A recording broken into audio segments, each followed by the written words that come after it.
Hello friends, ਮੈਂ ਹਰਪਿੰਦਰ ਕੌਰ। ਤੁਸੀਂ ਦੇਖ ਰਹੇ ਹੋ ਇੰਗਲਿਸ਼ ਵਿਦ ਰੂਪ। ਅੱਜ ਮੈਂ ਤੁਹਾਨੂੰ 16th ਕਿਊ ਕਾਰਡ ਕਰਵਾਉਣ ਜਾ ਰਹੀ ਹਾਂ, ਜਿਸ ਦੀ ਸਟੇਟਮੈਂਟ ਹੈ ਡਿਸਕ੍ਰਾਈਬ ਐਨ ਇੰਟਰਸਟਿੰਗ ਕਨਵਰਸੇਸ਼ਨ। ਕੋਈ ਇੰਟਰਸਟਿੰਗ ਕਨਵਰਸੇਸ਼ਨ ਨੂੰ ਡਿਸਕ੍ਰਾਈਬ ਕਰਨਾ ਹੈ। ਹੂ ਵਾਜ਼ ਦਾ ਪਰਸਨ, ਉਹ ਕਨਵਰਸੇਸ਼ਨ ਕਹਿੰਦੇ ਜਿਹੜੀ ਇੰਟਰਸਟਿੰਗ ਕਨਵਰਸੇਸ਼ਨ ਸੀ ਕਿਸ ਪਰਸਨ ਨਾਲ ਹੋਈ ਸੀ। When and where did you have the conversation, ਕਦੋਂ ਤੇ ਕਿੱਥੇ ਤੁਹਾਡੀ ਇਹ ਕਨਵਰਸੇਸ਼ਨ ਹੋਈ ਸੀ। ਵਟ ਵਾਜ਼ ਦਾ ਕਨਵਰਸੇਸ਼ਨ ਟੌਪਿਕ, ਜਾਂ ਵਟ ਵਾਜ਼ ਦਾ ਕਨਵਰਸੇਸ਼ਨ ਅਬਾਊਟ, ਕਹਿੰਦੇ ਕੀ ਕਨਵਰਸੇਸ਼ਨ ਕਿਸ ਗੱਲ ਬਾਰੇ ਹੋਈ ਸੀ ਜਿਹੜੀ ਇਹ ਕਨਵਰਸੇਸ਼ਨ ਚੱਲੀ। ਸੋ ਸਟਾਰਟਿੰਗ ਦੇ ਵਿੱਚ ਪਹਿਲਾਂ ਆਪਾਂ ਇੰਟਰੋਡਕਸ਼ਨ ਬਣਾਵਾਂਗੇ ਇਹਦੀ। Well, conversation plays a very indispensable role in our life. ਕਹਿੰਦੇ ਕਨਵਰਸੇਸ਼ਨ ਕੀ ਆ, ਆਪਣੀ ਲਾਈਫ ਦੇ ਵਿੱਚ ਬਹੁਤ ਇੰਪੋਰਟੈਂਟ ਰੋਲ ਪਲੇ ਕਰਦੀ ਆ। ਇੰਡਿਸਪੈਂਸੇਬਲ ਹੁੰਦਾ important. We generally have formal or informal conversation. ਕਹਿੰਦੇ ਆਮ ਤੌਰ ਤੇ ਕਹਿੰਦੇ ਆਪਣੀ ਫਾਰਮਲ ਜਾਂ ਇਨਫਾਰਮਲ ਕਨਵਰਸੇਸ਼ਨ ਹੁੰਦੀ ਆ। However, some conversation are quite monotonous and some are quite fascinating. Monotonous ਹੁੰਦਾ ਹੈ ਕੁਝ ਜਿਹੜੀਆਂ ਕਨਵਰਸੇਸ਼ਨ ਹੁੰਦੀਆਂ ਕਹਿੰਦੇ ਕੁਝ ਬੋਰਿੰਗ ਹੁੰਦੀਆਂ ਨੇ ਤੇ ਕੁਝ ਇੰਟਰਸਟਿੰਗ ਹੁੰਦੀਆਂ ਨੇ। Here I would like to elaborate one interesting conversation. I vividly remember last month when I was traveling, one lady was sitting behind me. ਕਹਿੰਦੇ ਮੈਨੂੰ ਚੰਗੀ ਤਰ੍ਹਾਂ ਯਾਦ ਹੈ ਲਾਸਟ ਮੰਥ ਜਦੋਂ ਮੈਂ ਟਰੈਵਲ ਕਰ ਰਹੀ ਸੀ ਤਾਂ ਇੱਕ ਲੇਡੀ ਬਿਲਕੁਲ ਮੇਰੇ ਨਾਲ ਬੈਠੀ ਸੀ। And she asked me about newspaper. ਕਹਿੰਦੇ ਉਹਨੇ ਮੈਨੂੰ ਨਿਊਜ਼ਪੇਪਰ ਬਾਰੇ ਪੁੱਛਿਆ। Soon we involved in conversation. ਅਸੀਂ ਜਲਦੀ ਹੀ ਕਹਿੰਦੇ ਕਨਵਰਸੇਸ਼ਨ 'ਚ ਇਨਵੋਲਵਡ ਹੋ ਗਏ। In brief conversation, ਜਦੋਂ ਕਹਿੰਦੇ ਅਸੀਂ brief conversation ਕੀਤੀ, I came to know, ਕਹਿੰਦੇ ਮੈਨੂੰ ਪਤਾ ਲੱਗ ਗਿਆ, I came to know that she is a diet expert. ਮੈਨੂੰ ਪਤਾ ਲੱਗ ਗਿਆ ਕਿ ਉਹ ਇੱਕ diet expert ਹੈ।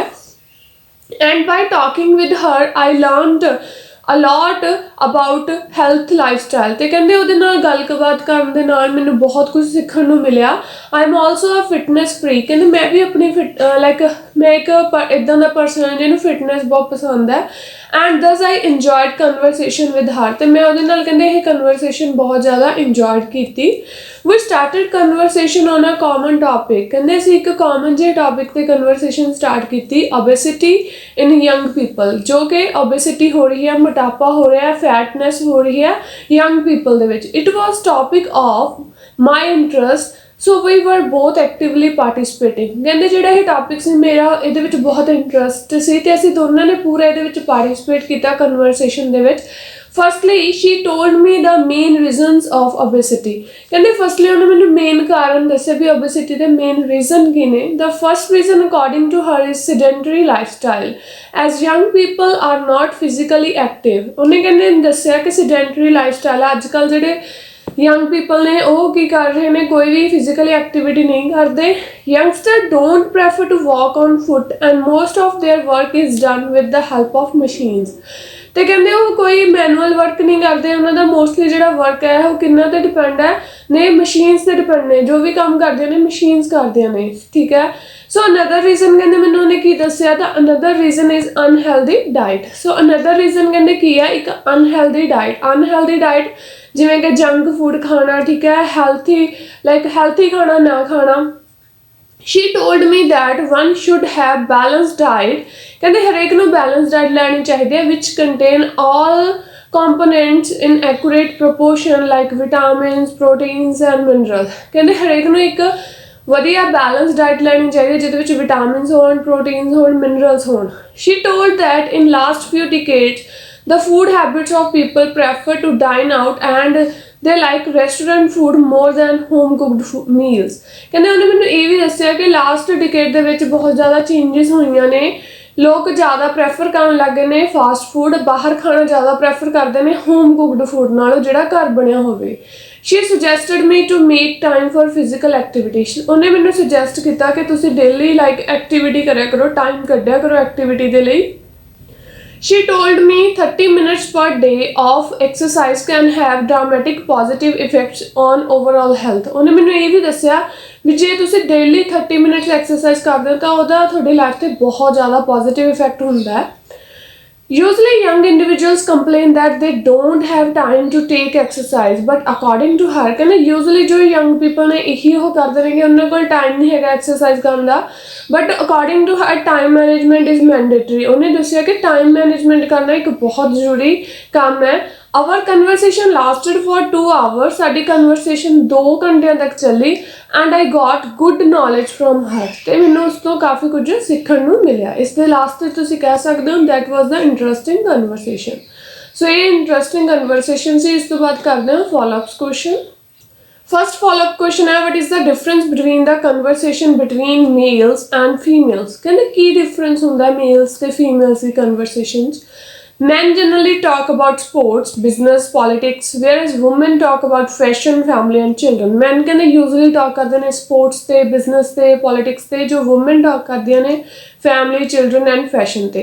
However, gender differences are disappearing very rapidly. कहते आजकल ਜਿਹੜਾ gender difference है वो भाਵੇਂ बहुत खत्म हो रहा है, disappear हो रहा है बहुत तेजी नाल. It is not surprising to women talk about politics and men talk about cooking and fashion. ठीक है। सो सेकेंड क्वेश्चन है what is the difference between talking on phone and face to face conversation? कहते की difference है talking on phone and face to face conversation ਦੇ ਵਿੱਚ? Face to face conversation allows a person to use expressions and gestures. कहते जो face to face conversation ਹੁੰਦੀ ਆ ਉਹਦੇ ਵਿੱਚ ਆਪਾਂ ਆਪਣੇ face expression ਦੇ ਸਕਦੇ ਹਾਂ, gestures ਦੇ ਸਕਦੇ ਹਾਂ, which add life to any conversation. So ਕਹਿੰਦੇ ਉਹਦੇ ਨਾਲ ਕਨਵਰਸੇਸ਼ਨ ਦੇ ਵਿੱਚ ਜਾਨ ਪੈ ਜਾਂਦੀ ਹੈ। It has a personal touch ਤੇ ਕੁਝ ਪਰਸਨਲ ਟੱਚ ਇਨਕਲੂਡ ਹੋ ਜਾਂਦਾ ਹੈ। There is a little room for telling lies. On the other hand, a phone conversation can be very deceptive. तो ਕਹਿੰਦੇ ਜਿਹੜੀਆਂ ਫੋਨ ਤੇ ਕਨਵਰਸੇਸ਼ਨ ਹੁੰਦੀਆਂ ਉਹ ਇੰਨੀਆਂ ਜ਼ਿਆਦਾ ਕਹਿੰਦੇ ਕੀ ਹੁੰਦੀਆਂ ਨੇ ਕਲੋਜ਼ ਜਾਂ ਇੰਨੀਆਂ ਪਰਸਨਲ ਟੱਚ ਨਹੀਂ ਉਹਦੇ ਵਿੱਚ ਇਨਕਲੂਡ ਹੁੰਦਾ। ਸੋ ਥਰਡ ਕੁਐਸਚਨ ਹੈ Y is body language important? ਕਹਿੰਦੇ ਤੁਹਾਨੂੰ ਕਿਉਂ ਲੱਗਦਾ ਕਿ ਬੋਡੀ ਲੈਂਗੁਏਜ ਇੰਪੋਰਟੈਂਟ ਹੈ? Body language can do but words cannot. ਕਹਿੰਦੇ ਬੋਡੀ ਲੈਂਗੁਏਜ ਉਹਦੇ ਨਾਲ ਉਹ ਕੰਮ ਹੋ ਜਾਂਦਾ ਜਿਹੜੇ ਵਰਡਸ ਨਾਲ ਆਪਾਂ ਐਕਸਪ੍ਰੈਸ ਨਹੀਂ ਕਰ ਸਕਦੇ। ਇਟ ਇਜ਼ ਐ ਨॉन ਵਰਬਲ ਕਮਿਊਨੀਕੇਸ਼ਨ, ਇੱਕ ਨॉन ਵਰਬਲ ਕਮਿਊਨੀਕੇਸ਼ਨ ਹੈ। It involves gestures, movement, expressions to convey messages. It breaks the barrier of unfamiliarity. ਕਹਿੰਦੇ it breaks the barrier of unfamiliarity. Unfamiliarity का मतलब होंगे कि जिहदे नाल तुसीं फैमिलियर नहीं होंदे ਉਹ रुकावटां नूं भी यह खत्म कर दिंदा है। ठीक है जी, जो बॉडी लैंग्वेज होंदी है। फोर्थ क्वेश्चन है are there any disadvantages of face to face conversation? कहते तुहानूं लगदा भी डिसएडवांटेजेस ने कोई face to face conversation they?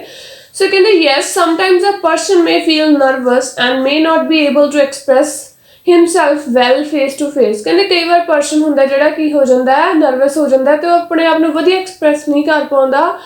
Sometimes if there is a conflict then there are chances that one person may get so angry that he may hit the other person. कई बार कहते अगर कोई छोटे मोटे झगड़े होण कन्फ्लिक्ट होवे तो एंग्रीपन भी लाइक गुस्सा भी होर वध जांदा जे फेस टू फेस कन्वर्सेशन होवे। On the whole there are some advantages of face to face conversation but कहते ਇਹਦੇ ਕੁਝ ਫਾਇਦੇ ਵੀ ਨੇ। ਓਕੇ ਫਰੈਂਡਸ, ਇਸੇ ਕੁਝ ਫॉलोअप्स क्वेश्चन। ਮੈਨੂੰ ਆਸ ਹੈ ਕਿ ਤੁਹਾਨੂੰ ਮੇਰੀ ਅੱਜ ਦੀ ਕਲਾਸ ਬਹੁਤ ਵਧੀਆ ਲੱਗੀ ਹੋਵੇਗੀ। ਜੇ ਤੁਹਾਨੂੰ ਮੇਰੀ ਅੱਜ ਦੀ ਕਲਾਸ ਵਧੀਆ ਲੱਗੀ ਤਾਂ ਲਾਈਕ ਜ਼ਰੂਰ ਕਰਿਓ, ਸ਼ੇਅਰ ਜ਼ਰੂਰ ਕਰਿਓ। ਜੋ ਵੀ ਮੇਰੇ ਚੈਨਲ ਤੇ ਨਿਊ ਹੈ ਉਹ ਮੇਰੇ ਚੈਨਲ ਨੂੰ ਸਬਸਕ੍ਰਾਈਬ ਕਰੋ ਤਾਂ ਕਿ ਆਉਣ ਵਾਲੀ ਵੀਡੀਓਜ਼ ਦੀ ਨੋਟੀਫਿਕੇਸ਼ਨ ਤੁਹਾਨੂੰ ਮਿਲ ਸਕੇ। ਓਕੇ ਫਰੈਂਡਸ, ਮਿਲਦੇ ਹਾਂ ਨਵੀਂ ਵੀਡੀਓ ਦੇ ਨਾਲ। Bye bye, take care.